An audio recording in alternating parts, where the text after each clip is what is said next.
i-acknowledge ang iba't ibang participants na galing sa iba't ibang lugar. Hindi lang po dito sa Ilagan. Yan. Ako, saan kaya nanggaling yung iba? Ano po? Ang church ng Panginoon, hindi lang dito eh. Malawak, di po ba? Amen. Umpisahan ko nga pong i-acknowledge, no?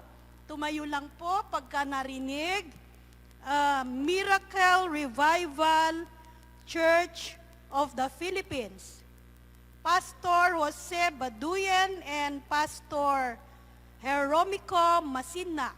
Yan, nasaan po ba sila? Kumaway-kaway, ayan. Welcome, Pastor. Yan, ngayon lang yata si Pastor Baduyan, di po ba? Sana hindi lang ito ang pagpunta nyo rito, Pastor. Sa mga susunod pang pastoral ministry, you are welcome. Another from Christ the Living Stone Fellowship, si Sister Lina. Yan, ang ating music minister. Yan, thank you. From DPDM, Gayong-Gayong Sur. DPDM, Dakilang Pag-ibig, Diadem Ministry. Si Pastor Armando, kasama niyang mga youth. Yan. Purihin ang Panginoon.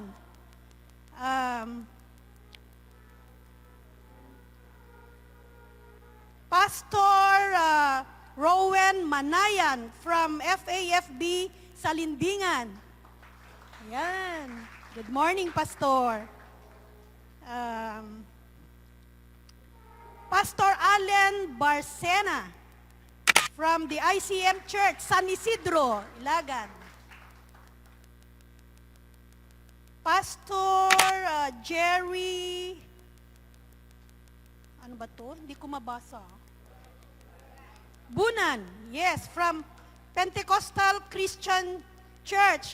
Kasama din po niya si Pastor Romeo Quanang. Yan. Okay. Taga San Isidro pala sila. Welcome. Si Pastor Quanang is from Santa Catalina. Yan. Wini-welcome din natin ang mga taga, what's this? CTJCC Ilagan, Kadu. Asan sila? Yan. Good morning. Yan. Kasama si Pastor Romulo Portales. Okay. From Rejoice Family Church. Nasaan sila? Rejoice Family Church? Okay. Maraming mga taga-Rejoice Family Church, ha? Magre-rejoice tayo mamaya. Baka pwede tayong mag-render ng isang special song mamaya, ha? Okay. Dati ko nang sinasabi ahead of time para makapag-prepare. Yan.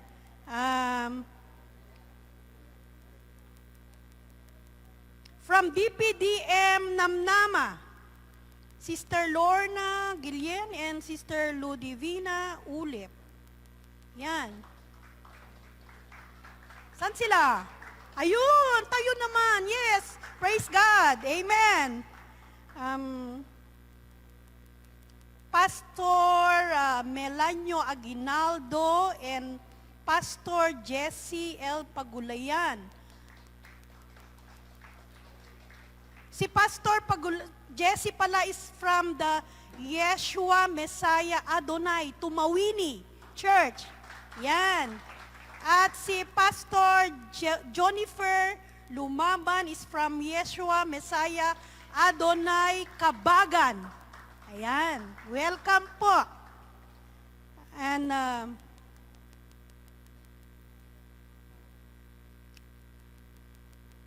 alam niyo po, anumang sitwasyon tayo, no? Anumang kalagayan meron tayo ngayon, si Pastor Lando, always present. Yan. Walang barrier para siya ay hindi mag-attend. Yan, si Pastor Lando. And from the Pentecostal Church, no? Pastor Berlin Sarmiento, Jesus is alive. Saan siya? Okay. Jesus is alive. Nasaan ba sila? Donna May, Pacorsa, Emily, Pacorsa, yan, tayo. Yan. Okay, lahat ba natawagan except siguro yung mga nahuling dumating, ano po? At i-acknowledge ko rin po ang ating music team, pinapangunahan ni Brother Zuriel Laggi. Yan. Yan po ang ICC music team. Mga kapatid, marami po tayong mapag-uusapan ngayon at gagawin ngayon. At dahil this is the day that the Lord has made, and we will rejoice and be glad in Him. Kaya nga po, yung mga hindi pa po nagkakape dyan, may kape po tayo doon, meron po tayong inatata doon. Okay? Just feel free po na tumayo po at magtimpla. Dahil po, mamaya pong mag-uumpisa na ang lecture natin po. Iwasan na po natin yung tayo, lakad. So, be comfortable in your respective seats. Ano po? At tawagin ko na po si Ate Jane upang pangunahan tayo sa ating praise and worship song kasama ang ICC music team.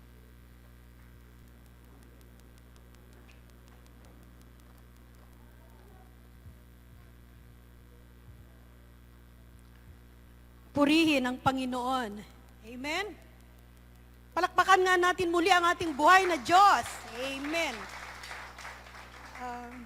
Mga kapatid, lagi natin nababanggit na God is good, di po ba? Ayan. At walang katapusan, overflowing ang blessings niya. And His grace is more than enough. And we feel nasa atin ang mercy niya. His mercy is new every morning when we wake up. Di po ba? At sa goodness ng Panginoon, meron tayong testimony. Di po ba? At sino po ba ang pwedeng magbigay ng testimony niya because of the goodness of the Lord in his life? Any volunteer? Gusto ko pong tawagin si Pastor Jesse Pagulayan of Yeshua Messiah Adonai of Tumawini. Yan. Ating pakinggan ang kanyang testimony of the goodness of the Lord. Thank you po. Surprise ako. Praise God. So, napakabuti po ng Panginoon. Ako po ay papakilala mo na ako. Kaklase po ako ni Pastor Rodel Costales. Lagi niya po ako tinatawagan kasi magkaklase kami sa Bayombong sa Hodegos School of Ministry. So, matagal na kumbaga, umiwas po ako. 1999 ba, Pastor, yun? Na kami nag-graduate. So, hindi po ako, kumbaga para bang, ang ano ko lang po ay makapag-aral lang para lalalim sa salita ng Diyos. Then, pagka-graduate ko po ay after mga 2 taon siguro, na-i-destino po ako ng Pastor Ray doon sa Masipi na kung saan si Pastor Jonifer, siya po yung naging pastor. Year 2005. And then, nung nag-asawa po ako, 2006, talagang ayaw ko talaga magpastor. Nag-Manila ako ng ilang years. Then, parang doon sa mahigit, halos 4 years po ako doon na nagtatrabaho. Then, dumating po yung time na nandun po ako, parang nasa crossroads po ako. Nandun sa gitna.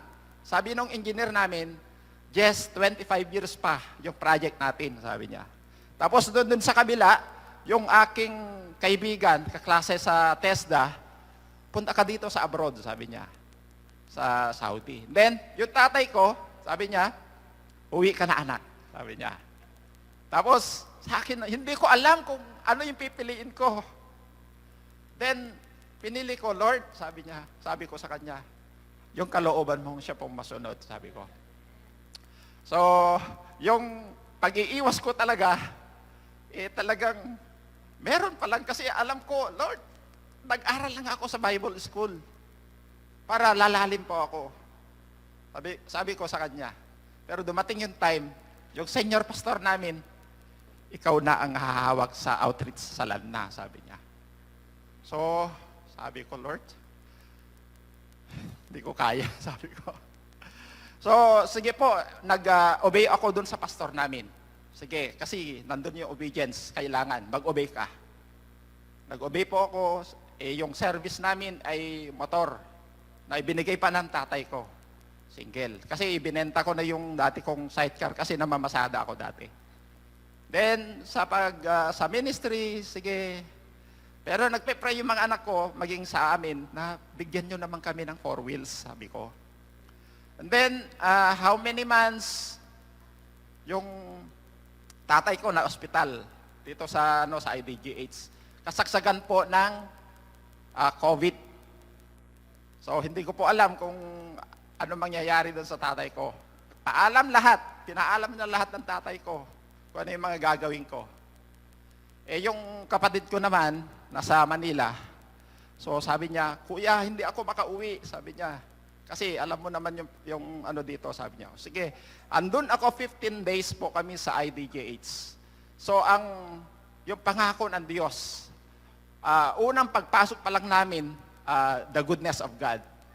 Hindi ko makakalimutan talaga yung goodness of God. Yung awit na yon, bago pa lang pumasok, kita ko goodness of God doon sa TV. So, pinanghawakan ko yon. May 30, ang akala ko, uuwi na talagang tatay ko. Kasi po, yung tatay ko is, nagkaroon po siya ng blood clot sa utak. So, sabi ko sa kanya, kailangan ka nang maoperahan. Sabi ko sa kanya. Ayaw niya. Kasi ang pagkakalam ng tatay ko ay mabiyak po yung kanyang ulo. Kasi po yung tatay ko is 73 years old na siya ngayon. So yun pang ang pagkakaalam niya. Pero nung tumawag, nakausap ko yung nurse, kailangan na kasi na operahan, sabi niya. Kasi yung doktor niya, yun yung advice niya, na maoperahan na yung tatay ko dahil yung blood clot ay dumadami na po. And then, pinanghawak ko prayer. Kasi hindi po pwede, dadalaw yung mga pastor doon sa IDGH. Ginawa ko lahat yung mga group chat namin ng mga pastors, even sa mga kapatiran. Talaga yun. Tumatawag sila sa akin, prayer. So, napakabuti po ng Panginoon. Pumayag din yung tatay ko kasi dumadami na po yung dugo sa kanyang ulo. And then, si Dr. Zuniga yung nag-opera sa kanya, in-explain niya kung paano yung process na kanyang tawag dito, pag-opera. Ito po yung binutas lang po dito. And then yung dugo, lumabas. Pinalabas. Para bang may pump, ipapump siya, sinisip-sip niya yung dugo. So mahigit 1 baso po yung dugo sa kanyang ulo. So, praise God, kasi sabi niya, nung doktor, kapag hindi maganda ang sitwasyon ni tatay mo, mga 3 days sa ICU, sabi niya. So, tinanong ko kung magkano ICU.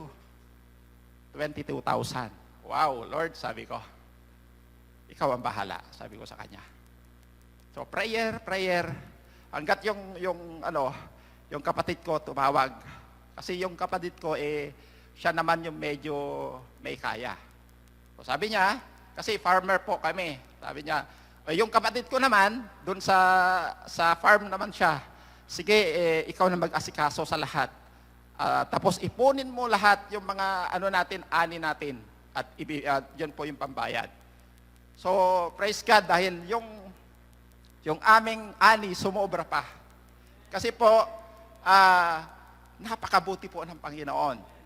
Hallelujah. Sapagkat sabi nga po, hindi ko kayo iiwan. Hindi ko kayo pababayaan. So, ang kainaman pa dito, kasi nandun po yung pagsunod ko. Ito po yung nakita ko talaga. sa pagsunod namin sa Panginoon, sabi nung hindi ine-expect din nung kapatid ko, sabi niya, all things work together for good, sabi naman ng kapatid ko sa akin. Bakit? Si yung bayaw mo, napopromote na siya at aalis na kami dito sa Manila, sa Pilipinas. So, tutungo na sila sa Australia. Ito po ay naging mahigit 1 taon na sila doon sa Australia. So, lahat ng mga ari-arian nila dito, ibebenta. Maliban po doon sa 2 sasakyan. Ito po yung kainaman pag-obedience. So, yung isa, ibinigay sa kapatid ko. Tapos yung isa naman, ibinigay naman sa akin. So, yun yung obedience. Sabi nga, yung prayer. Yung prayer, yung pag-obey. Obedience. Lahat naman ng bagay, pag-obey ka. Manalangin ka, sabi ng Panginoon. Ito na lang siguro yung panahon na kailangan talaga kasi namin. Kasi yung mula sa aming bahay at saka doon sa church na pinagpapastoran ko po ay 14 kilometers. So kahit na nauulanan kami, sige, okay lang, sabi ng misis ko. Okay lang, bibigyan din tayo ng Lord. Ito nga po ay best pa yung binigay ni Lord sa amin. So, napakabuti po ng Panginoon. Yun po ang nakita ko, yung goodness ni Lord. So, kailangan nandun po yung obedience. Amen? Praise God. Salamat po. Amen. Sa anumang sitwasyon, kumikilos ang Panginoon. Di po ba? And it's really very mysterious. We may not understand it, di ba? Kasi ang ways niya, hindi naman natin ways. Ang thoughts ng Lord, hindi rin natin thoughts. Ayan. Purihin ang Panginoon sa buhay ni Pastor. Ayan. Sino pang may gustong magbigay ng testimony?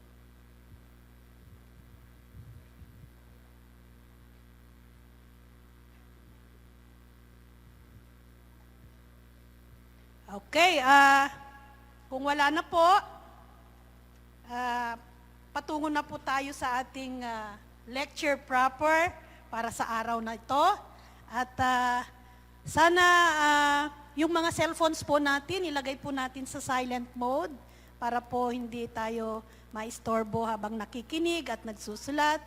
At yung mga gustong mag-CR na po. Okay?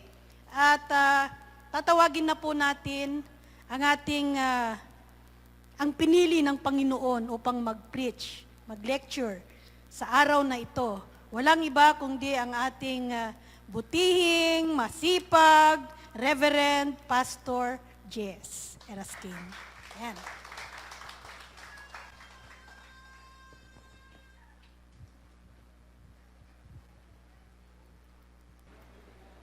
Amen. So, purihin po ang Panginoon. Magandang umaga po sa inyong lahat.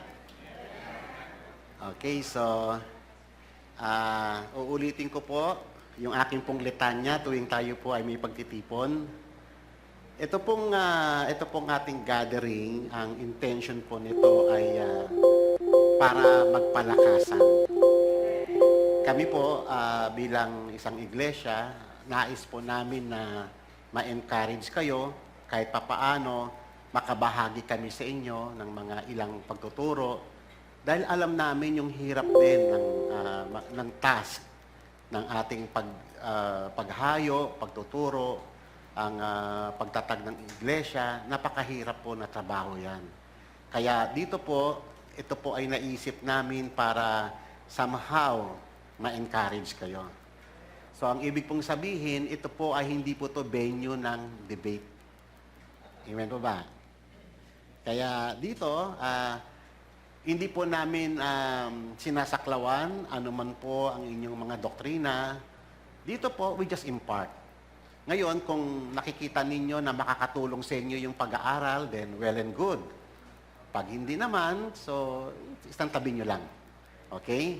So ngayon, ang atin pong pag-aaralan ngayon, alam ko namang lahat kayo dapat alam ito. Bilang isang Kristiyano, bilang pastors, mga manggagawa, and even members, dapat maging malinaw kung ano ang Ebanghelyo.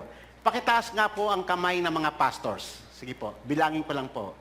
1, 2, 3, 4, 5, 6, 7, 8, 9, 10, 11, 12, 13, 13, 14. Okay, meron tayong 14 na mga pastors dito. So, mahalaga kasi bilang isang pastor, especially mga manggagawa, dapat maging malinaw sa atin ang ebanghelyo. Ang una kong tanong sa inyo, mga kapatid, I want your, gusto ko yung audience participation. Baka po pwede nyo ibahagi, kahit na very brief lang, ano ang pagkakaintindi mo sa ebanghelyo? What is the gospel? Sige po, anybody? Sino po ang po pwedeng mag-share ng kanyang natutunan? Ano ang pagkakaintindi niya sa ebanghelyo? Especially mga pastors.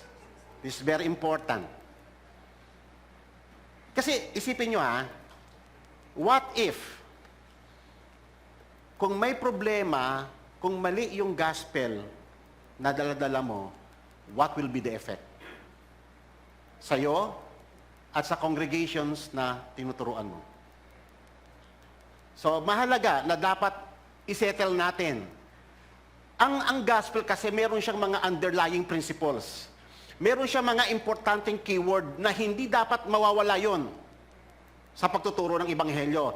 Otherwise, kulang, kapos, at hindi mo mai-impart ng tama yung ebanghelyo. Okay, so I want an audience participation. Sino po rito yung magiting na pastor na tatayo in behalf of his church na ipapaano? Kahit sige po, mamaya naman po makikita naman po natin ano po yung mga importanteng, mga dapat ating tandaan sa pagkapahayag ng ebanghelyo. Sige po. Si Pastor, ano nga uli? Baluyod, ano? Baluyed, okay. Baduyin, okay. Sorry po, Baduyin, okay. Pastor. Gospel is the voice of God concerning about the kingdom of God. Okay. Teaching about the kingdom of God regards to the mission of Jesus Christ, which came to this world to redeem human beings. Okay, thank you po, Pastor. So, yun, may mga nabanggit na mga major components si Pastor sa tungkol sa ebanghelyo. Anybody? Sige po. Sige, tayo po.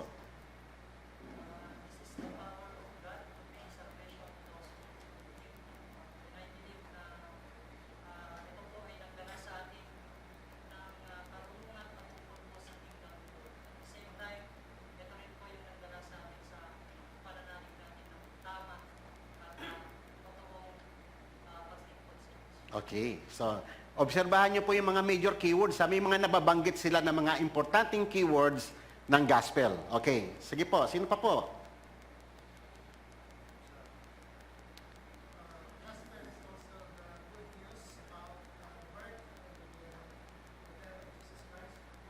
Okay, thank you, Pastor. Okay. Sino pa po? Gospel po ay the good news, the message concerning Christ and the kingdom of God and salvation. Okay. Sige, mga importante po yan. Anybody? Yun lang po ba? Okay. Tama po yun, ano? Nabanggit yung... ang gospel, first and foremost, mga kapatid, it's not about us. It's about God. Kasi minsan nagtatanong ako sa iba kung ano ang gospel. Kaya nga dapat linawin, especially ng mga pastors, linawin ito sa mga miyembro. Kung ano, minsan magpa-survey kayo sa church ninyo. Gumawa kayo ng assessment, what is the gospel, pasagaton ninyo sa kanya. Makikita ninyo doon kung ano ang pagkakaintindi na sa ebanghelyo. Minsan, meron nga ako natanong noon the gospel is about yung the gospel of Matthew, the gospel of Mark, the gospel of John, the gospel of... Ganon lang pakakaintindi sa gospel. Meron namang isa, ang gospel is about the creation of God, ganito, and so on and so forth. So, nalilihis. Kaya nga minsan mag-evaluate kayo sa churches, baka mamaya hindi na naintindihan ang ebanghelyo. Alam nyo, ang ebanghelyo kasi, meron niyang mga importanteng principles or importanteng truth about our God. It's about God. Unang-una, we are talking about the grace of God. Pangalawa, sa gospel, tinalakad dyan yung tinatawag na the justice of God. Pangatlo, sa gospel, pinag-uusapan dyan yung the power of God. Pinag-uusapan din sa may gospel ay yung tinatawag na righteousness of God, the kingdom of God, and the Son of God. Kapag wala yung mga major component na yung sinabi ko sa inyo, sa pagtuturo ng Ebanghelyo, dispalinghado yung gospel. Lalo na pag inalis ninyo si Jesus Christ sa gospel. That is the worst thing. Amen po ba? Uulitin ko. The power of God, the justice of God, the grace of God, the righteousness of God, the Son of God, and the kingdom of God. Importanteng key points po yan pagdating sa pagtuturo ng Ebanghelyo. Ngayon, pag sinabing justice of God, we are talking about the judgment of God. Bakit kaya may judgment? Noong tinuro ni Apostle Paul ang gospel sa Book of Romans, nag-start siya doon sa Romans chapter 1, a list of God's wrath. Okay? Kaya nga, pag pinag-usapan natin ang gospel, wag ninyong aalisin yung wrath of God. May mga churches na kapag nagpe-present ng gospel, sabi nila, wag mo natin pag-usapan yan, wag mo natin pag-usapan about kasalanan, kasi baby pa yan. Teka muna, paano niya naintindihan ng gospel pag inalis mo yung tungkol sa kasalanan? Paano niya naintindihan yung gospel pag hindi niya naunawaan yung wrath of God about sin? Amen po ba? When we talk about the justice of God, we are talking about the wrath of God. We are talking about the judgment of God against unrighteousness and every lawlessness against the will of God. Amen po ba? Pag binawasan mo, isa man sa mga major component nito, ang gospel, it is weak. It will become weak. Ngayon, kaya nga, when we talk about the justice, the judgment of God, kailangan pag-usapan natin yung sinfulness of man. Importante yan na yung tinuturuan ng Ebanghelyo na makita niya sa parang salamin ng gospel na makita niya yung kanyang sariling karumihan at makita niya yung kabanalan ng Panginoon. Makita niya yung ginawa ng Panginoon. Pag hindi niya nakita, pag hindi mo na i-present yung sinfulness of man through the gospel, ay hindi niya makikita yung grace of God.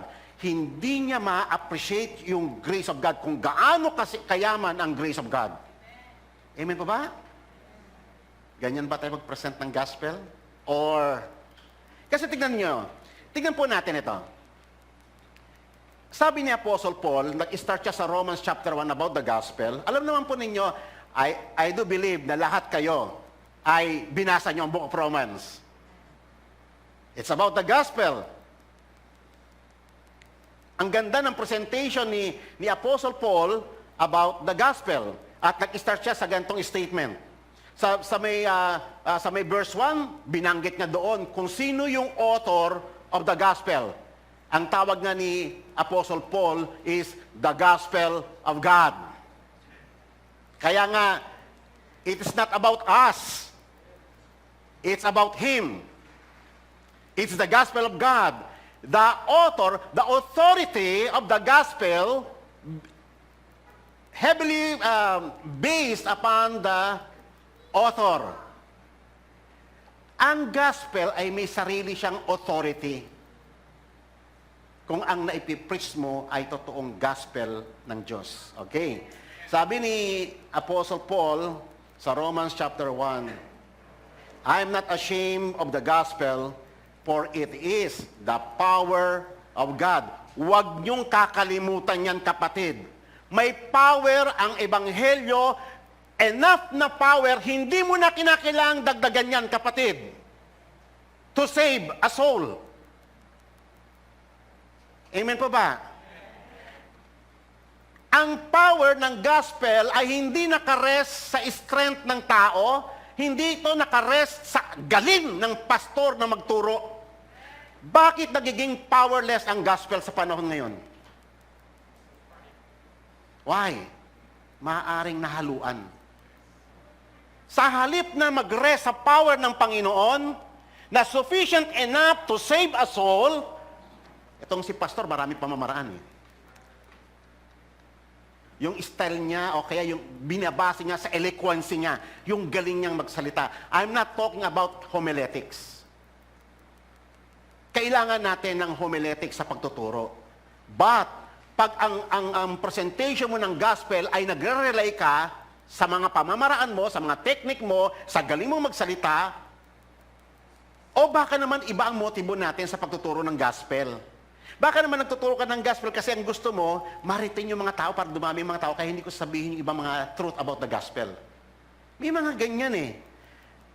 I know a church, isang mega church sa Amerika, na alam kong kilalang-kilala ninyo. Mega church. Ang dami nila, sobrang dami, libo-libo ang dumadalo kada Sunday. Alam niyo kung anong tip? Hindi siya nagpipreach ng about kasalanan. Kaya nga sabi ko nga sa inyo eh, kung defective from the very beginning ang presentation natin ng gospel, what do you expect ang impact niyan sa congregation? Amen. Okay.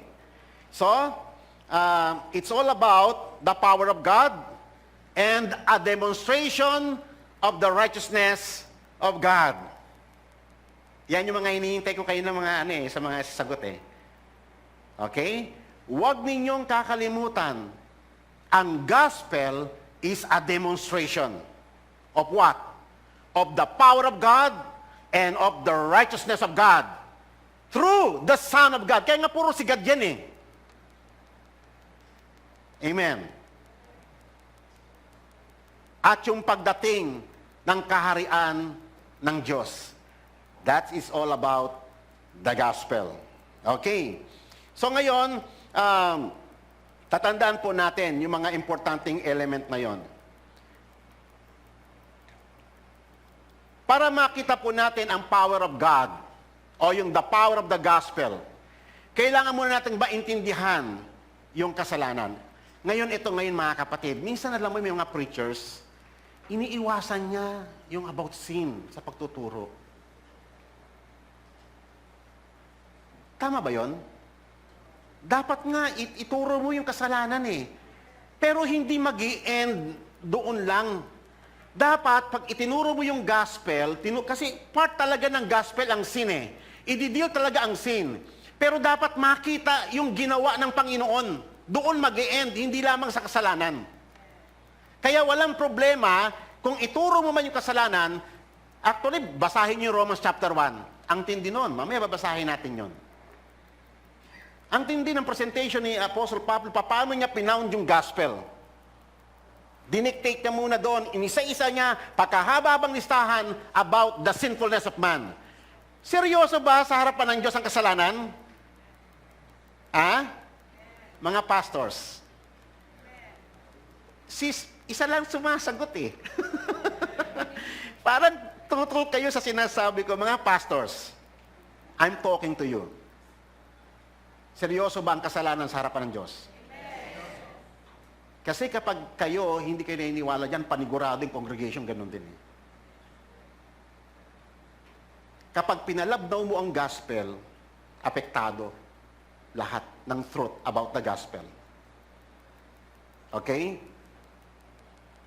So nagpe-present tayo, pag hindi natin finalo yung pattern na ibinigay sa atin ni Apostle Paul, nagpe-present ka ng another form of gospel. At alam nyo naman yan, sinabi yan sa Galatians chapter 1. Let him be accursed. Let him be anathema. Pakasumpain siya. pag nagpe-prevent siya ng ibang ebanghelyo. Huwag ninyong i-distort ang gospel. Ang gospel is powerful enough. It rests upon the power of God, not on the power of man. Tatandaan niyo po yan. Okay? So we just follow the pattern na sinet sa atin ng apostles. Okay? So, minsan, ito pa ang isang verse, pag pinag-usapan yung kasalanan, kayo kaya, tanong ko kaya, what is sin? Para magkalinawan tayo rito. Kasi pag hindi ninyo nakita yung seriousness ng sin, panigurado, may malaking epekto ito sa inyong pagtuturo. What is sin? Sin is curse, yes. Ayun maganda yung sinabi ni Pastor Baduyen. May na-violate, no? May na-violate na commandment ng Diyos. Okay. O ano pa? Mamaya makikita natin kung ano yung dapat ninyong makita kasi nagpipreach tayo Humahayo tayo sa mga tao. You should know, you should understand kung ano ang problem of man. Kabilang tayo doon noon, once upon a time. Tayo mga makasalanan. Amen pa ba? Tayo ay produkto ng Ebanghelyo. Lahat kayo ay witnesses ng power of God. Amen pa ba? Witness ba kayo? Parang duda kayo sa sinasabi ko, no? Hindi kayo sumasagot Kayo ay mga witnesses ng kapangyarihan ng Diyos. The fact na kayo ay naligtas, na benefitan kayo ng gospel. Okay. What is sin? May mga nasabi na yung ibang mga kapatid natin. What is sin? Linawin natin to, especially mga pastors. I'm calling the attention of every pastor. What is sin? Gawa ng kasalanan, yung kasalanan. Ano po?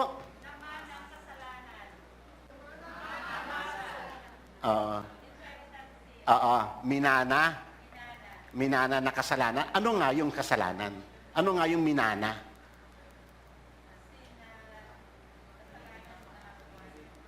Okay.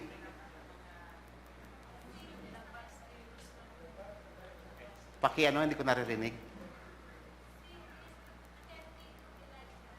Maganda yung sinabi niya. Mamaya, diyan tayo pupunta.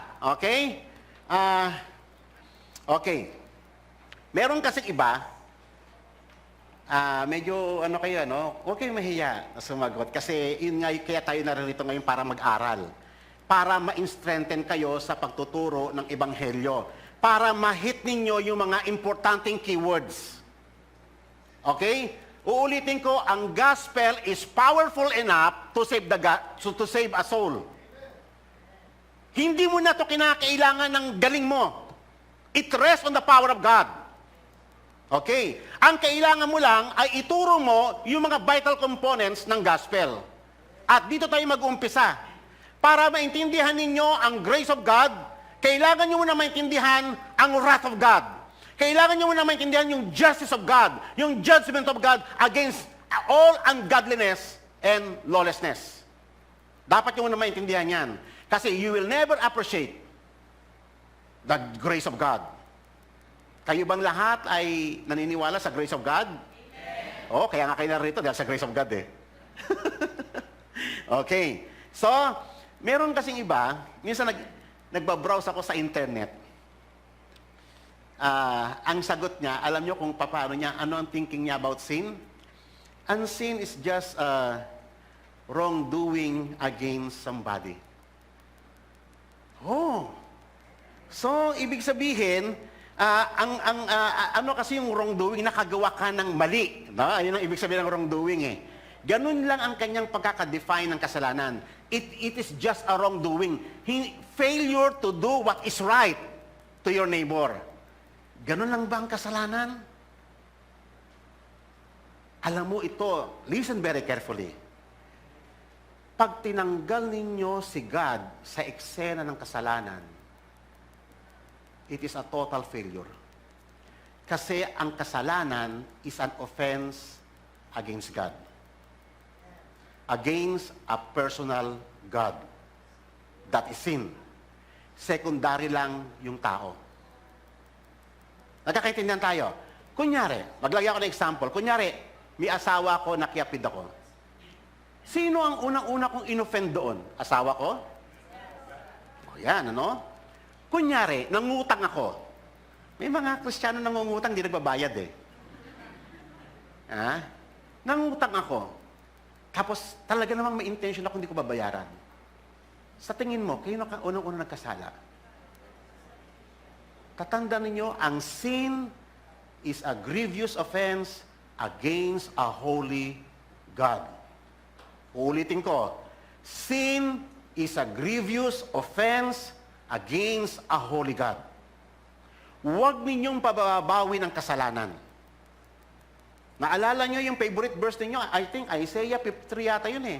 Yung sinabi ng Panginoon na hindi naman maikli ang kamay ko para abutin kayo sa inyong pangangailangan eh. Hindi naman bingi ang aking taingan para pakinggan ko ang inyong mga dalangin. Kaya lang sa dami ng iyong mga kasalanan, ibinaling ko sa malayo ang aking muka. Tama? Sin is a serious matter. At kinakailangan niyang maipresent ito ng tama para maintindihan ninyo yung justice of God.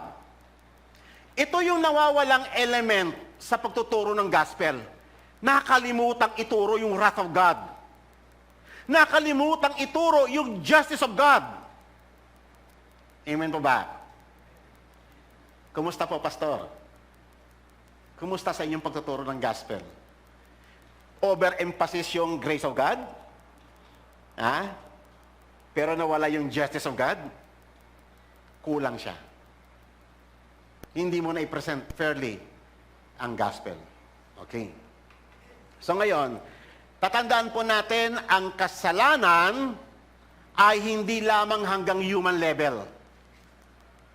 It is a primary offense against the creator of all things, against the author of life. Okay?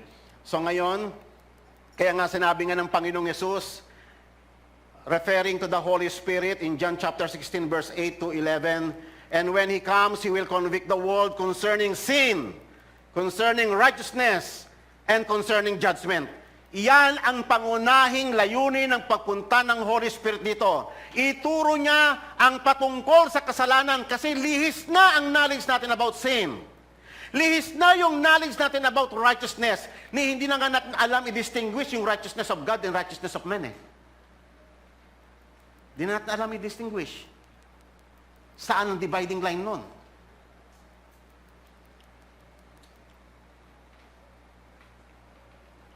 So, it's all about the judgment of God, the righteousness of God, and sin. Thank you po.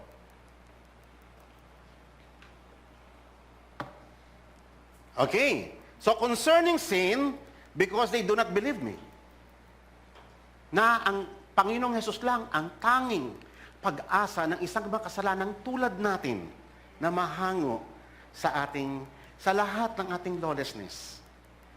Concerning righteousness, sapagkat ito ang regalo ng Panginoon sa pamamagitan ni Jesucristo. Kaya nga, it is a demonstration of God's righteousness. Yung righteousness na tinanggap natin sa Panginoong Yesus, it is God's righteousness. Hindi po yan galing sa atin. Iyan po ay produkto ng Ebanghelyo. Kaya pag kayo ay nagtuturo ng Ebanghelyo at nag-fail kayo na ituro yung demonstration ng righteousness of God, kulang ang iyong gospel. Amen po ba? Okay. Are you with me? And concerning judgment, because the ruler of this world has been judged. Ang judgment ay nai-set na ng Panginoon according to His predetermined plan. Kung kailan man yun. Nai-render na ng Panginoon ang kanyang judgment. Darating yun. Kaya nga, yung pagpipreach ng gospel, tayo dati, kabilang tayo sa mga i-judge eh. But God has been merciful to us. Ilan tayo sa mga taong na-spare. Naka-escape tayo sa judgment of God. Okay? Kaya nga, pero the rest na hindi tumanggap sa ebanghelyo ng Panginoon will go to eternal damnation. Okay? Mamaya, tatanungin ko to ha. Ito na pag-aralan na namin dito, alam na ng mga datihan na dumadalo rito. Saan ka na-save? Sa impyerno? O saan? Oh, very good mga aral talaga no? Na talagang tinuturo rito yan. Mamaya, lilinawin natin yan. Maraming Kristiyano, even mga pastors, ang thinking niya na tayo ay niligtas ni Jesus sa impyerno. Mali. Tayo ay niligtas ng Diyos ayon sa gospel sa puot ng Diyos. Kaya mayroong impyerno dahil mayroong puot ng Diyos. Ang impyerno is a place of justice of God. Amen. It is God's justice, ang impyerno. Kaya yung pagkakaligtas ng tao sa puot ng Diyos ay napakalaking biyaya. Amen. Yan minsan diyan nadidivide yung rightly ang word of God eh. Pero very obvious sa may Bible, niligtas tayo ng Diyos sa pamamagitan ni Jesucristo sa puot ng Diyos. Sa pungtot ni Apo. Tama po ba yung Ilocano ko? Mga taga-correct na lang po dyan. Okay. So tignan po natin kaya nasabi ni Pastor Baduyen, nabanggit niya isa sa mga importanteng keyword ng kung ano ang kasalanan. Ayon sa may 1 John chapter 3 verses 1 to 10. Everyone who practices sin, what? Also practices? Okay, lahat ng kamay dito, mata sa akin makinig kayo. I want an audience participation. Okay? Huwag kayong matakot. Hindi naman po ako, wala naman pong bayad eh. Okay? Everyone who practices sin also practices what? Lawlessness. And sin is lawlessness. What is lawlessness? Oh, sin. Yes, sin is lawlessness. But what is lawlessness practically?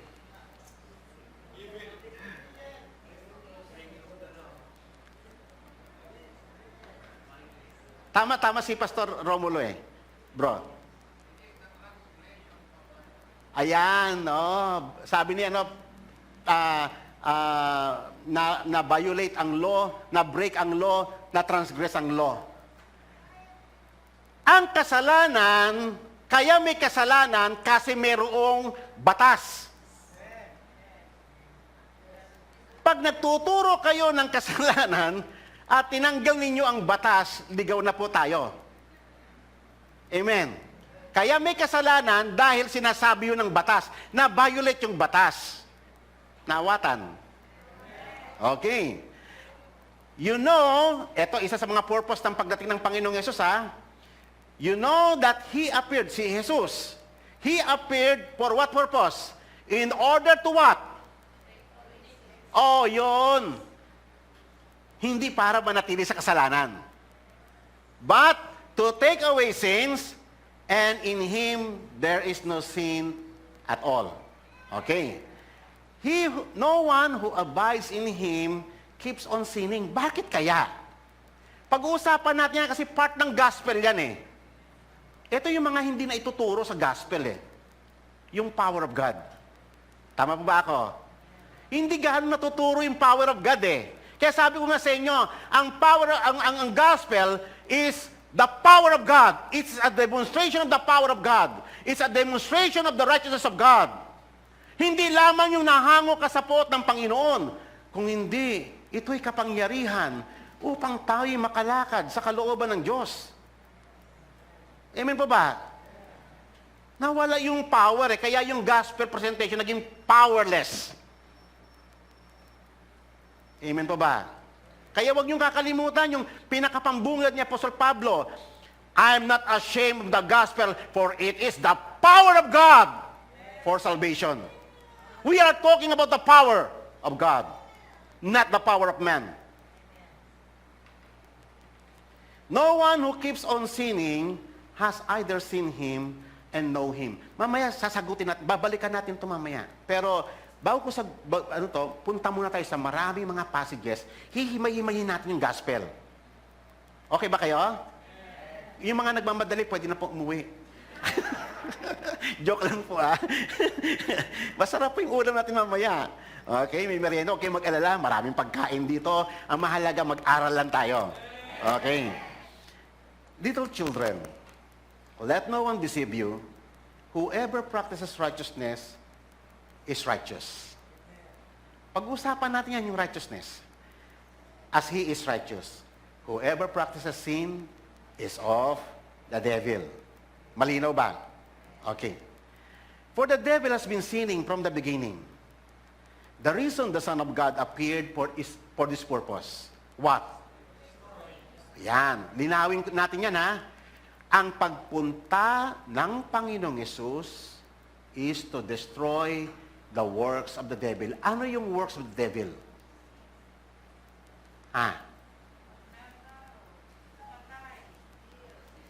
Babalikan natin mamaya yan. Pupunta tayo doon para makita ninyo ano yung trabaho ni Satanas na winasak ng Panginoong Yesus na major part ng tinatawag nating ebanghelyo.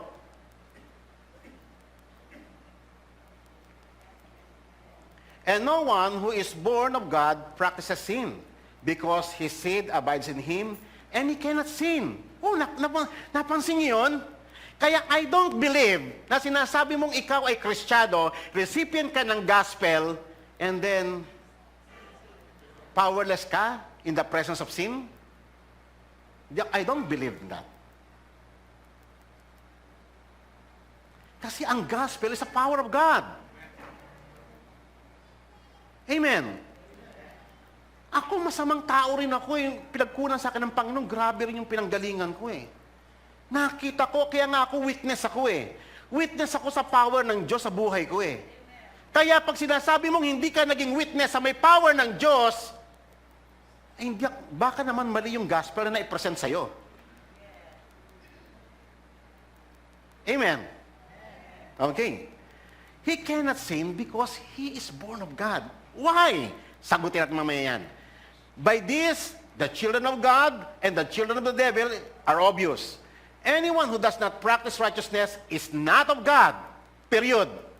Nor the one who does not love his brother. Okay. Punta na po tayo para maintindihan natin kung ano yung kasalanan. Okay. Intindihin natin ang kasalanan, magbigay ako sa inyo ng metaphor.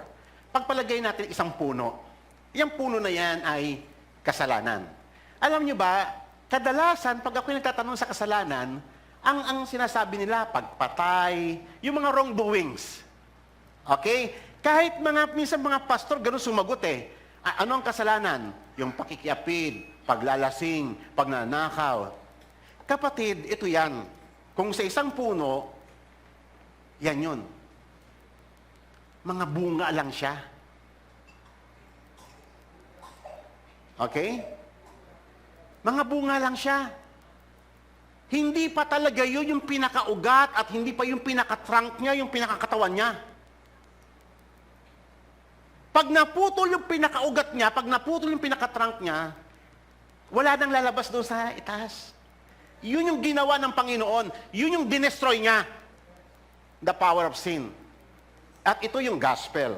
Ngayon, ano kaya sa tingin nyo? Yung root. O yun, no? Disobedience. Ano? Explain. Ano yung disobey? The law of God. Yes. Saan ang galing yun? Okay, kaya nga ito maganda ito. Okay. Alam nyo, one time, nung may kausap akong kamag-anak ko na pastor sa Manila, nag-share ako about born again. Alam ko naman lahat kayo nagtuturo kayo about born again kasi tawag natin sa mga sarili natin mga born again. Hindi po ba? Sino ba rito hindi born again? Taas ang kamay. Sino rito ang born again? Taas ang kamay. Kasi nagdududa ako. So di ba, isipin nyo ha, lahat tayo, kiniklaim natin na born again tayo. What is born again? Yan, no, yan yung mga very interesting na pag-usapan natin sa mga susunod eh. Pag-usapan natin yung mga basic doctrines natin. Makikita natin may problem eh. There's something missing. Katulad na lang yung kuya ko. Nung nagtuturo ako about born again, di kinikwento ko yung paano nag-umpisa. So, nag-start ako sa Genesis. Sabi ng, paano mong na-connect yung sila Eva at Adan sa born again? Napatingin ako sa kanya. Ha? Alam mo, ito yung isang problem sa pagtuturo natin ngayon. Na wala na kasi ang Old Testament. Alam niyo ba, sa Old Testament, nandoon na nag-umpisa ang lahat eh. Ang gospel is just a restoration of what was lost from the very beginning. Kaya pag tinanggal mo sa pagtuturo mo yung Old Testament, panigurado, may failure na sa presentation ng gospel. Kasi mismo yung gospel was presented even doon sa may Genesis chapter 3, sa fall of man. Yung tinatawag na proto-evangelium. Okay. So mag-start tayo. Nung ginawa ni God ang lahat ng bagay, sabi ni God, alam ko naman, very familiar kayo rito. Tanong ko sa inyo, alam ba ninyong lahat yung creation? Parang, ako kinakabahan ako, hindi kayo sumasagot eh. Alam ba ninyo yung creation? Okay. Alam ba ninyo yung Genesis? Nabasa ba ninyo yung book of Genesis? Nabasa nyo ba yung creation? Ayan. O sigurado kayo ha. Sumagot kayo kasi kinakabahan ako. Baka mamaya meron din nagbabasa ng Bible dito. Baka hindi nyo alam yung Genesis. Baka ang paniwala mo, galing tayo sa evolution. Galing tayo sa unggoy. Pwede ka na pong umuwi. Okay. Alam nyo ba nung ginawa ni God ang lahat ng bagay, ang common na makikita nyong remarks ni God sa kanyang creation, everything was good. What does it mean? Walang defect sa kanyang creation. Amen? Ang ibig sabihin yun, everything was good. Sin was not part of original creation. Hindi ginawa ni God ang kasalanan. Hindi siya ang author of sin. Kailan nagkaroon ng kasalanan? Alam niyo sa pagpapaliwanag niyo pag in-explain niyo ang kasalanan, pag hindi mo binalikan ng Genesis, hindi mo maintindihan ano talaga ang pinakaugat ng kasalanan. Okay. Ihimay-mayin pa natin mamaya. Ihimay-mayin natin yan. Ano yung disobedience na yan? Okay. So ngayon, tatandaan po natin, ang mundong ito na ginawa ng Diyos ay hindi ito yung parang mixture ng good and evil. It was good. Everything that God has made was good. Amen? Okay. So ngayon, papaano pumasok yung kasalanan? Kaya nga, you cannot separate yung sin sa commandment ng Diyos. Okay? So ngayon, tatandaan ninyo, ito ilay natin yung underlying principle ng sin. Bakit may kasalanan? Kasi merong batas. Ano ang kasalanan? Nalabag yung batas. Pag hindi ganyan ang paliwanag ninyo sa about sin, so lumalabas ang sin na parang it is just a plain wrongdoings against your neighbor. No. Ang kasalanan is an offense against God. Okay. So, dito nag-umpisa. Kaya binalikan natin yung Genesis kasi dito nag-umpisa yung kasalanan. Okay. Isama nyo to sa inyong pagtuturo para maintindihan niyo ang gospel. Okay. So, sinabi ng Panginoon, lahat ng bagay, lahat ng puno, ginawa ko to para sa inyo. You may freely eat. But, yung puno na yon, the tree of knowledge of good and evil, wag yung kakainin. From the moment you eat, what? What will happen? You shall surely die. Totoo yun. Mamamatay ang tao. Okay. So ngayon, ito na po yung fall of man. Importante sa gospel yung fall of man. At ano yung effect ng fall of man? Okay. So ngayon itong si serpent, tinukso niya yung si Eva muna. And then si Eva, alam naman natin yung kwento, binigyan niya si lalaki ng pinagbabawal na prutas na huwag kainin. Ngayon, ito ang sabi ni Satan. Sabi niya, totoo ba na sinasabi ng Diyos niya na huwag kayong kumain sa anumang mga puno rito? Nililito siya, bagamat ang sinabi lang ng Panginoon, very specific, yung puno na yun lang ang huwag niyong kakainin. Kasi pag kumain ka noon, you shall surely die. Okay, so si Satan, ang approach niya is always, he twisted the Word of God. Okay? He gives confusion para ma-waver yung foundation mo. And then, nung sinabi ni Eve, hindi naman, kailang ganito, wag daw kaming kakain yan, no? Ultimo, hihipo. Pati, nadagdagan niya yung version, no? And then in verse 4, the serpent said to the woman, you will not die. Alam mo ba kung ano yung ibig sabihin ni Satan dito? Sinungaling yung Diyos mo. Ako yung nagsasabi sa ng totoo. Sinungaling ang Diyos na yun, sinasabi mamatay ka, hindi ka mamatay. Ang totoo nun, ganito. Makinig ka, sabi ni Satan. Pag kumain ka niyan, magiging parang Diyos ka. You will know, you will be like God, na knowing good and evil. Alam nyo ba, itong bagay na to, ang reason, this is the very root ng sin. This is original sin of man. Ito yung ugat sa puno. Dito nag-umpisa ang lahat. Anong implikasyon? Hindi simpleng ito eh. Ang kasalanan ni Eva at Adan, hindi lang basta pumitas. Ito yung disobedience, hindi po ba, na sinasabi ninyo? Na disobey niya. Pero ano talaga yung underlying principle ng disobedience? Ano yung underlying principle? Na ganito, ikaw, by yourself, hindi mo kailangan ng Diyos, by yourself. Pwede mong irule ang buhay mo. Ikaw ang bahala sa buhay mo. Ikaw ang mag-decide, ikaw ang mag-determine sa sarili mo kung ano ang tama sa paningin mo. Hindi dapat si God ang nagde-dictate ng what is good and what is evil. Ikaw yun. Hindi ba gano'n ang ginagawa ng tao ngayon? Tama? Tignan niyo yung gobyerno natin. Tignan niyo yung mga lawmakers natin. Ang ginagawa, ang tao ngayon ay nag-define na ng sarili niyang what is good and what is evil.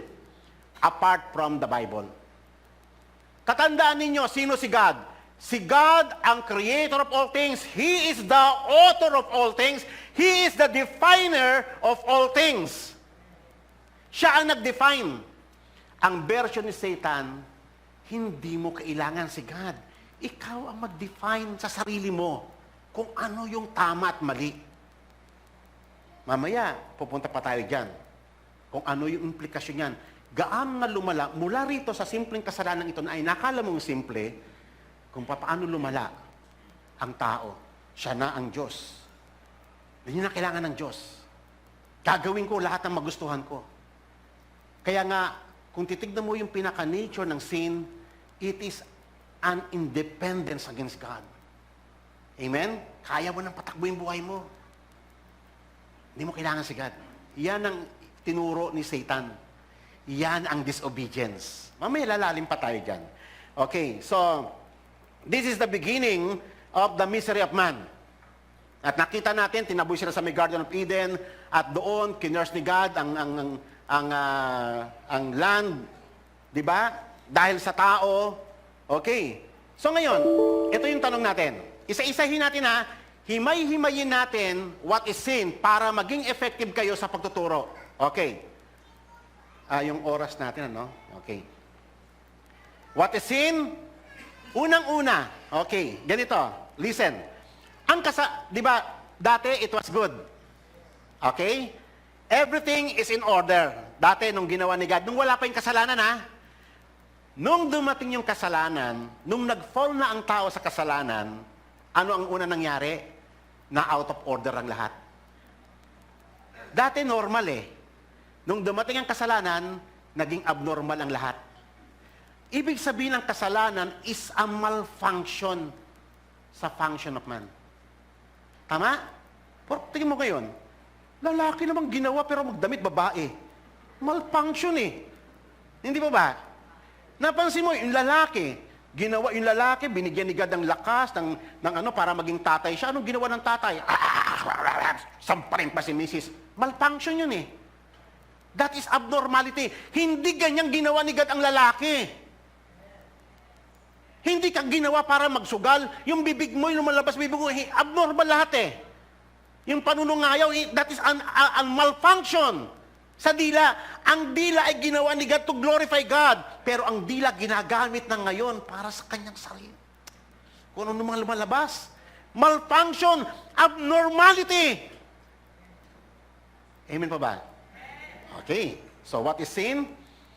So, ganito no, ang nangyari sa tao, nung nagkasala siya, ganito, listen, this is very critical ano, we are talking about the theological nature of sin.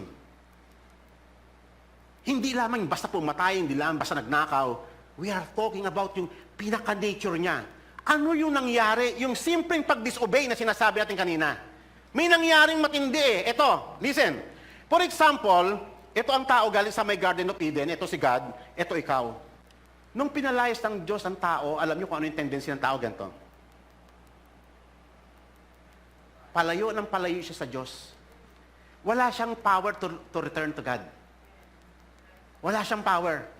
Kaya nga sabi nga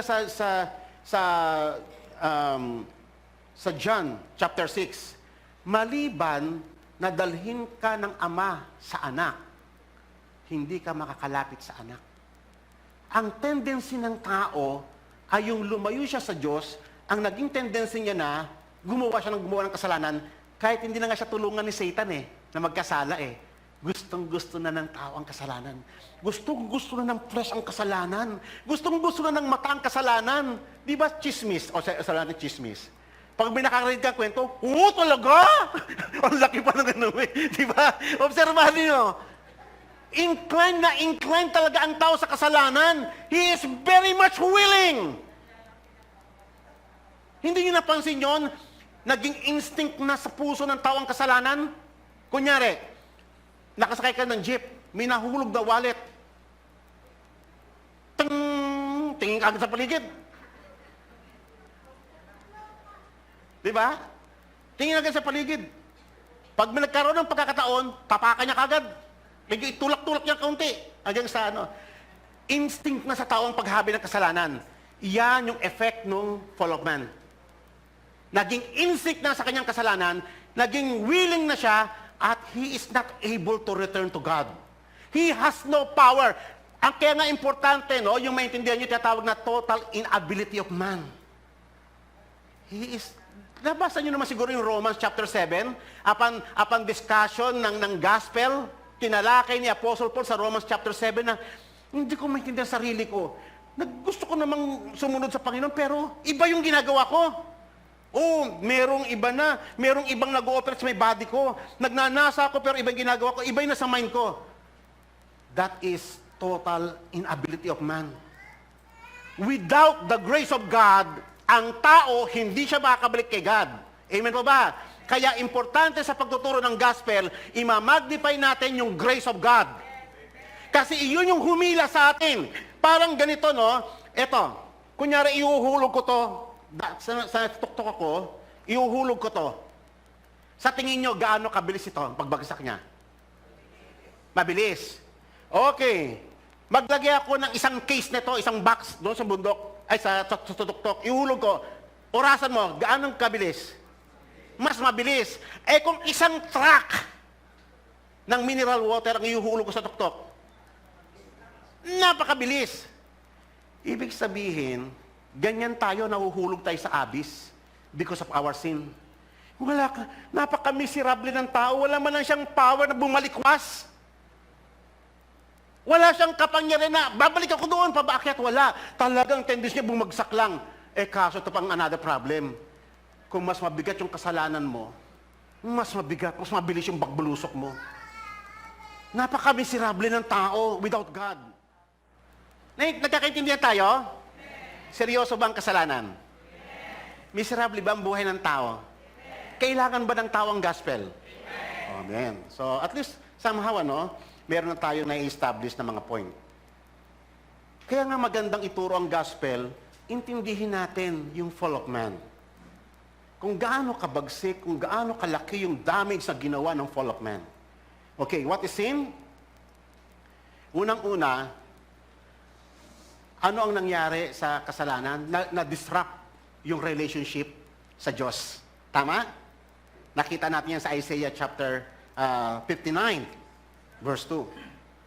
Na-disrupt, nagkaroon ng separation, na dati ang tao ay nasa presence ng Diyos.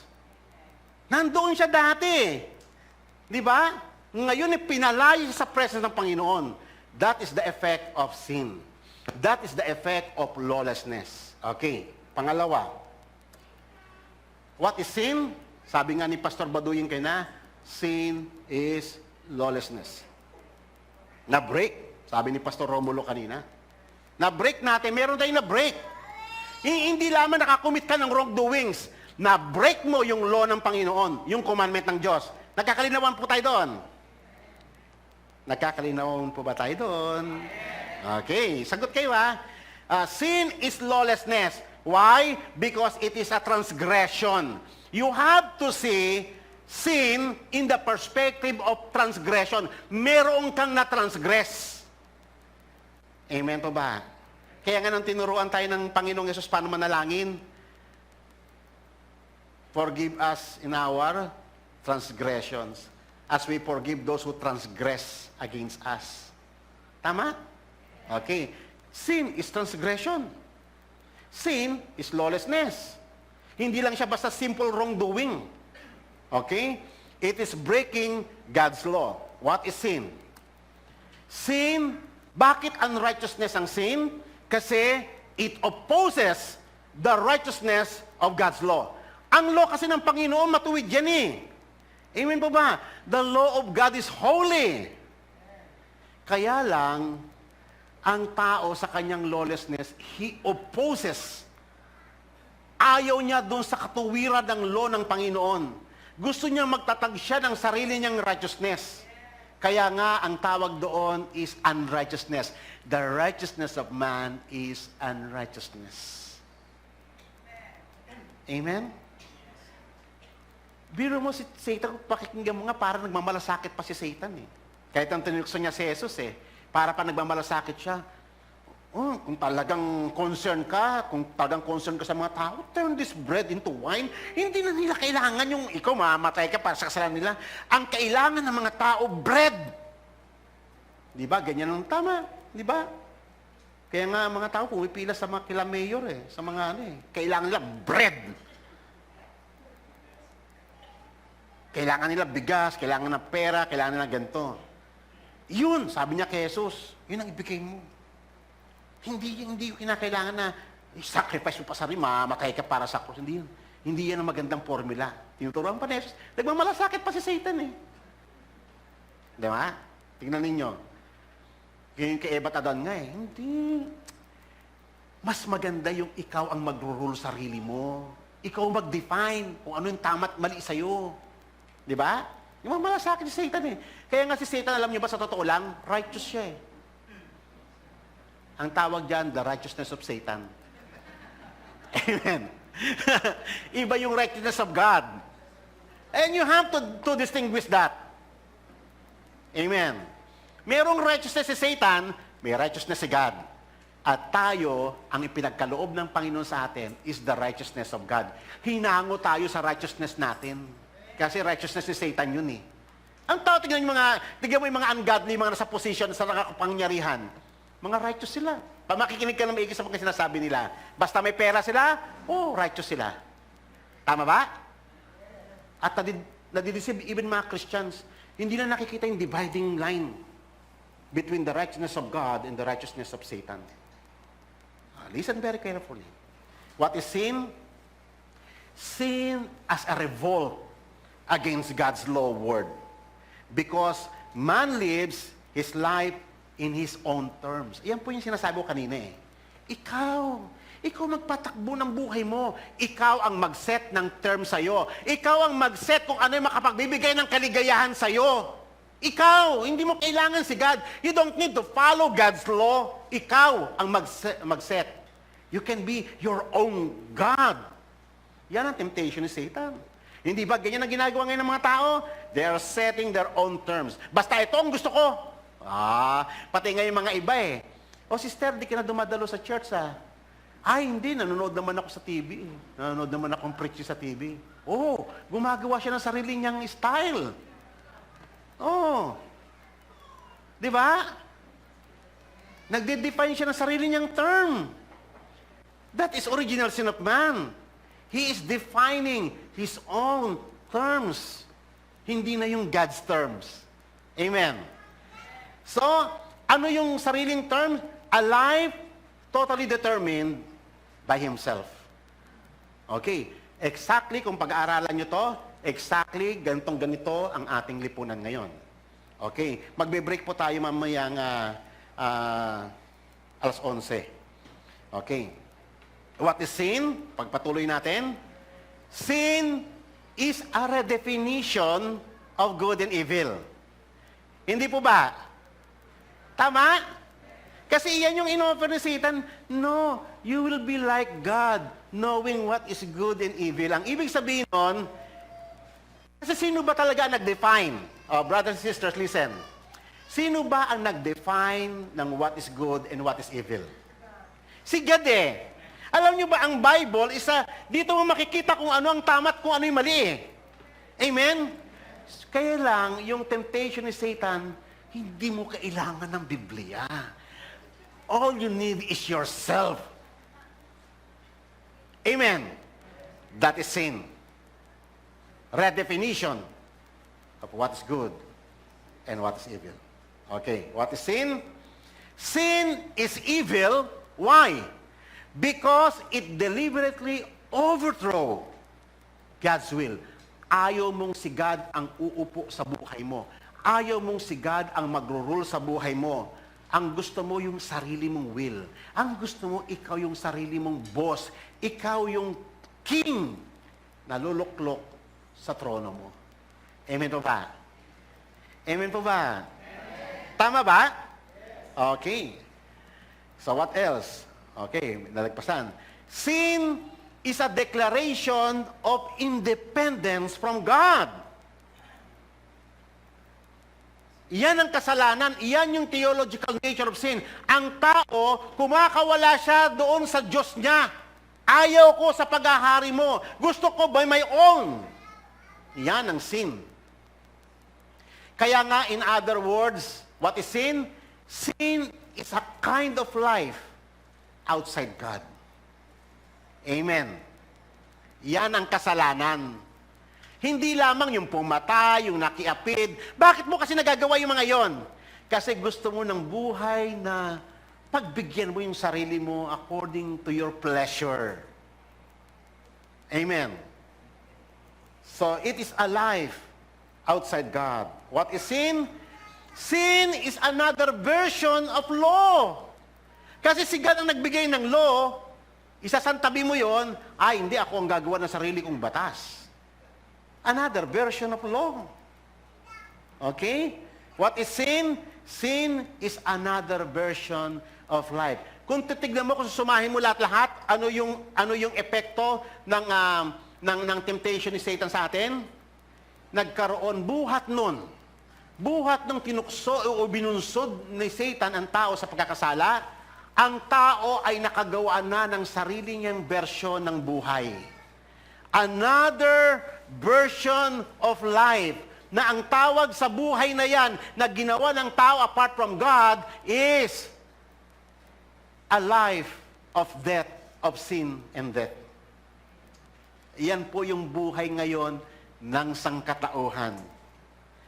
A life of sin and death. Hindi po ba? Anong ibig sabihin ng talatang ngayon? Nakasama na sa buhay ng tao ang kasalanan. Amen. Okay. So tingnan ninyo, no? Bakit nasabi natin the redefinition of good and evil? Kaya nga sabi sa Isaiah, woe to those who call evil good and call good evil. Binaliktad na, no? Upside down. That is perversion of sin. Na-pervert niya. Nalayo ang tao sa normal function niya. Nag-malfunction ang tao. Kaya nga tayo mga kapatid, magpipreach tayo ng gospel. And then iiwasan mo yung kasalanan. What do you expect sa tao? He will remain in his malfunction. He will remain in his abnormality. Mananatili siya na out of order ang buhay niya. Sa gospel ay ituturo mo ang tungkol sa kasalanan para makabalik siya sa tamang order. Amen pa ba? Amen pa ba? Ang gospel ay dumating para iset uli in order lahat ng ginulo ni Satan. Nagkakalinawan tayo? Okay. Kaya nga, ang nakakalungkot kasi ganito, no? Dapat alam natin atakihin yung gospel sa mga tao. Pag naintindihan mo yung sinful nature of man, maintindihan mo na ang kasalanan ay naging integral part na ng buhay niya.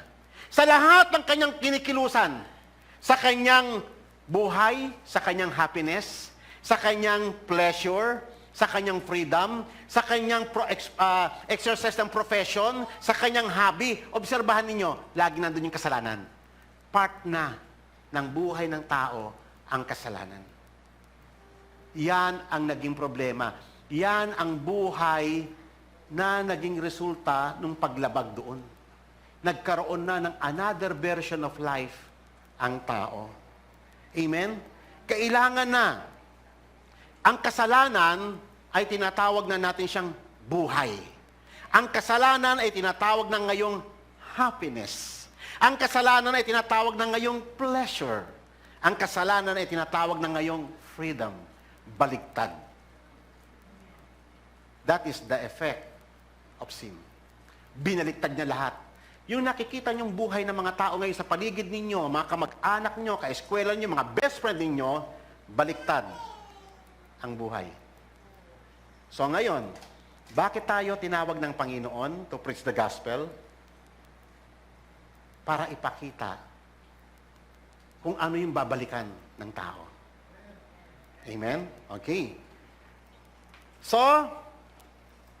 tignan ninyo kung gaano ka-pervert yung isip ng tao ngayon, kung gaano nabaliktad. Alam niyo ba kayo ang tawag nila sa abortion sa Amerika? Oh, my body, my choice! Sino ka para hadlangan mo, ako, pakailaman mo kay body ko ito, this is my choice, gusto kong ipa-abort. Yan ang tawag nila sa abortion ngayon. Hindi nila natawag ng murder. Sa may Bible, tawag yan murder eh. Tama? Pero sa kanila, my body, my choice. Oh, ang galing lang i-redefine, ano? Okay, ano pa? Sabi nila, yung maging ano ka, yung express mo yung ano mo, yung kalaswaan mo. Meron pa nga ako napanood very proud siya na ang gusto niyang katalik kay mga bata. Sa media, sa Amerika. Very proud pa siya. Birayin mo yun, ano? Ang tawag kasi nila dyan, freedom of expression. Kaya nga minsan pati mga advertisement, halos kita na kaluluwa, di ba? Ano lang, pinapakita lang naman, lotion lang naman. Bakit kasama pakipakita yung kaluluwa? Di ba? Freedom of expression. Pati minsan sa mga paggawa ng mga movie, kasama na yun eh. Hindi mo napapansin, pag nanood kayo ng mga movie, mga Hollywood movie, kasama doon yung mga, pati ba naman yung mga bed scene? Amen. Di ba? Minsan nga, di ba common kayo makakita pag pagupit ka sa may barbershop, makakita ka ng mga poster doon ng mga sigarilyo, o yung lantad yung kaluluwa. Sigarilyo lang ang pinopromote. Anong kinalaman mo sa may kaluluwa ng tao, ang babae? Mayroong nandun yung kasalanan eh. Yun yung mga anyo ng kasalanan. Okay. So ngayon, ang tawag na ngayon sa immorality, at tawag na ng mga tao ngayon ay alternative lifestyle. Huwag mo kaming pakialaman. Pare-parehas lang naman yan eh. Ngayon, binubura na nila yung gender eh. Sa Europe nga pinanganak ang babae, pinanganak ang lalaki, Diyan lang muna yung sa birth certificate mo. Pero pag lumaki ka, you can decide kung anong gusto mong gender. Kaya ang mga magulang sa Europe, kinakailangan kung may anak ka, you are obliged by the government na mag-provide ka ng 2 uri ng damit, pang lalaki at pang babae. Para habang lumalaki yung babae, yung anak mo, maisip niya, ay, lalaki ako, babae ako. So, yung gender mo, wala na yan. Ikaw na ang mag-decide. Nakita niyo yung perversion kung gaano sana bumagsak yung kasalanan ng tao? Yung simpleng pagpitas na yon. And then here comes the church, hindi niya alam tungkol sa kasalanan. Hindi na tinuturo yung kasalanan. Natatakot baka kasi umalis. Tithe giver pa naman, baka umalis eh. Hey! Gospel nga ba dala niyo? Baka naman church ninyo talaga yung tinatayo ninyo, hindi church ng Panginoon. Kasi kung church ng Panginoong Diyos yan, you have to preach the gospel as is. At ididil mo ang kasalanan. Amen. Okay. Ang tawag na ngayon sa homosexuality is expression of love. Narinig ko yan mismo kay Boy Abunda eh. Meron silang panel noon ng puro mga LGBT, lahat ng mga ano. Sabi ni Boy Abunda, paano mo may express yung love kung hindi kayo magtatalik? Tama kung paanong perverted ng isip ng tao. Baliktad na, upside down na. Yan ang kasalanan. Okay? Another version of life na hindi yun yung original life na binigay ng Diyos sa tao. Isang uri ng buhay na tinatawag na a life of sin and death. Sabihin nga po ninyo, a life of sin and death. Yan na ang buhay ngayon ng mga tao. Kaya nga kailangan ng mga tao ang gospel. Okay? Ang idolatry ngayon, ang tawag na nila dyan ngayon, iyan na ang bagong term nila ngayon. Kaya nga pumunta ka sa National Bookstore. Punta ka sa religious section. Nagulat kasi ako one time eh. Pumunta ako National Bookstore para maghanap ako ng mga libro. Mga Christian book. Pagtingin ko ganun ba, merong mga kulto doon, merong voodoo, merong witchcraft, merong sorcery, merong Buddhism, yung pala, ang idea pala nila is multiculturalism. Iba-iba mga religion lang yan, pero isa lang Diyos natin. Ha? Kita nyo kung gaano kabaliktad? Ang laki ng problema. Malaki ba ang problema ng lipunan? Kung hindi natin alam ang mga problemang ito, how can you preach the gospel? Okay? Ngayon, nasobrahan na sa human rights. Ang bata ngayon, hindi mo na pwedeng sawayin. Sa Amerika nga, hindi na po pwedeng mapagalitan lang eh, child abuse na.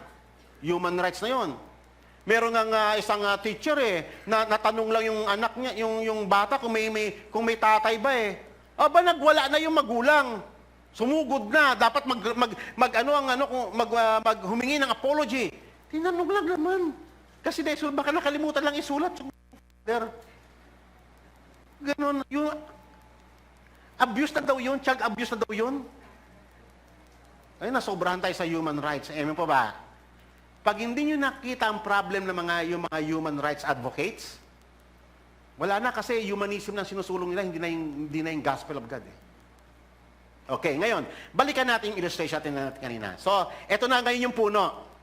Yung lahat ng alam ninyong kasalanan, yung pagpatay, pakikiapid, pangangalunya, pagsinungaling, pandaraya, yan ay mga bunga lamang yan.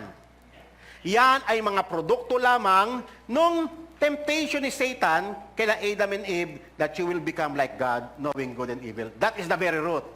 That is the original sin of man. Pero, ngayon, ito na po tayo ngayon. May another version of life na tayo.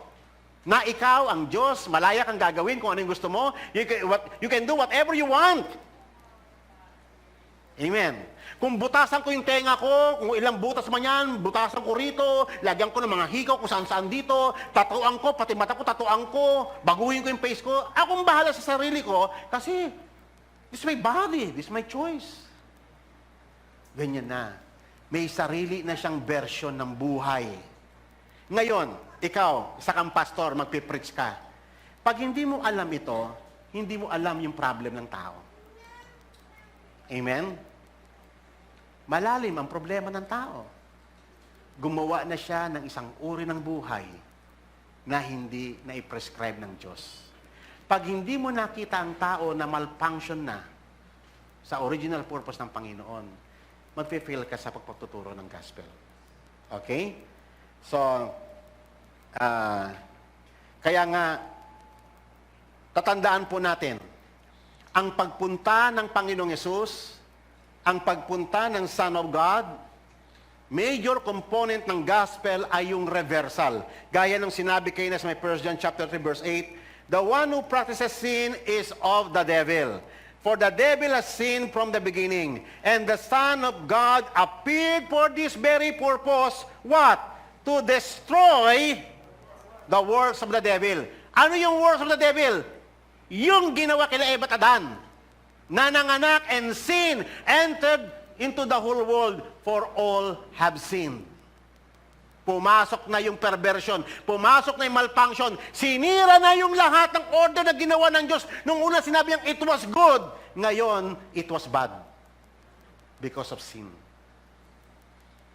Malala ba? Malala ba? Kailangan ba ng tao ang gospel? Ano ang dapat nating i-present sa gospel? Una, dapat ma-address yung problem of man. Yan ang primary concern ng gospel. Okay? So ngayon, magbe-break po muna tayo. 11:10. Mag-break po muna. Meron pa, sa bagay, mag-ano muna kayo, mga gusto mag-CR. 5 minutes lang. Tapos mag-resume kagad tayo.